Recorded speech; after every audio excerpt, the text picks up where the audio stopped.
नमस्कार, मैं नेहा तिवारी और आप देख रहे हैं दिवाकर न्यूज। गोटेगांव अल्प प्रवास पर अपने गृहनगर पहुंचे केंद्रीय पर्यटन एवं सांस्कृतिक मंत्री प्रहलाद पटेल।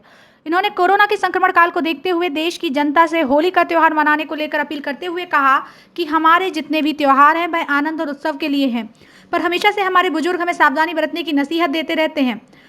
आप त्यौहार उत्साह से मनाएं, मगर सार्वजनिक स्थल पर इस बात की चिंता आप अवश्य करें कि एक व्यक्ति की गलती से बाकी दूसरे लोगों का नुकसान नहीं हो जाए। होली का त्यौहार है, ये ज़्यादा उमंग का त्यौहार है, उत्साह का त्यौहार है, तो यहाँ पर उमंग हो, उत्साह हो घर पर, मगर उसे घर के भीतर ही आप मनाएं, मर्यादित रहें और सार्वजनिक तौर पर इकट्ठा होकर जैसे कि हम त्यौहार मनाते थे उससे इस बार हमें बचना चाहिए।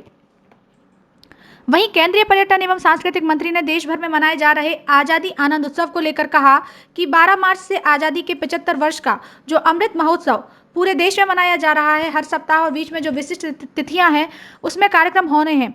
पूरे देश में लगभग 550 जिले हैं, इनमें 75 सप्ताह में कार्यक्रम करने हैं। ये प्रधानमंत्री जी का आह्वान है।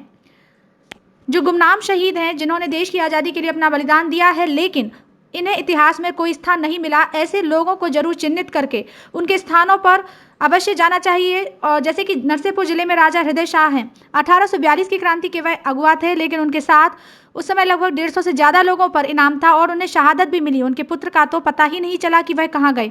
उनके भाई को फांसी हुई। उन्होंने लड़ाई लड़ी 1842 से 1858 तक, मगर उन्हें नहीं लगता कि जिले में या बाकी अन्य जिलों में इस बारे में कभी चर्चा हुई है, मगर बुंदेला विद्रोह के बारे में चर्चा अवश्य होती है और मुझे लगता है कि ऐसे स्थानों को प्रकाश में लाने की जरूरत है।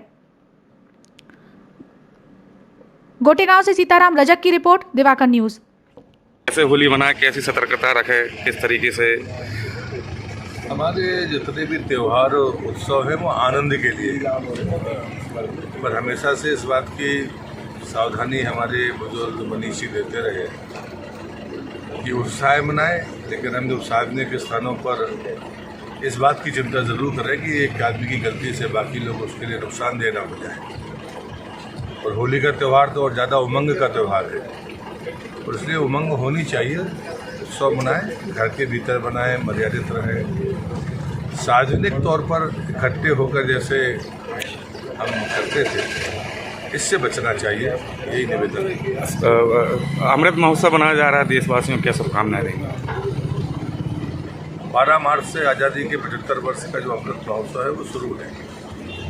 हर सप्ताह ये कार्यक्रम और बीच में जो विशिष्ट तिथियाँ हैं उसमें कार्यक्रम होने हैं।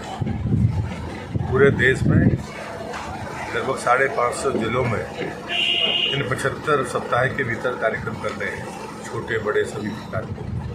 प्रधानमंत्री जी का आह्वान ये है कि जो गुमनाम शहीद हैं, जिन्हें देश की आज़ादी के लिए अपना बलिदान किया लेकिन उनको इतिहास में वो स्थान नहीं मिला, ऐसे लोगों को जरूर चिन्हित कर उनके स्थानों पर उत्सव मनाए जाने चाहिए। जैसे नरसिंहपुर जिले में राजा हृदय शाह 1842 की क्रांति के वे अगुआ थे और उनके साथ लगभग 150 से ज़्यादा लोगों पर इनाम था और उन्हें शहादत भी मिली। उनके पुत्र का तो पता ही नहीं चला कि वो कहाँ गए, भाई को फांसी हुई और उन्होंने लड़ाई लड़ी 1842 से 1858 तक।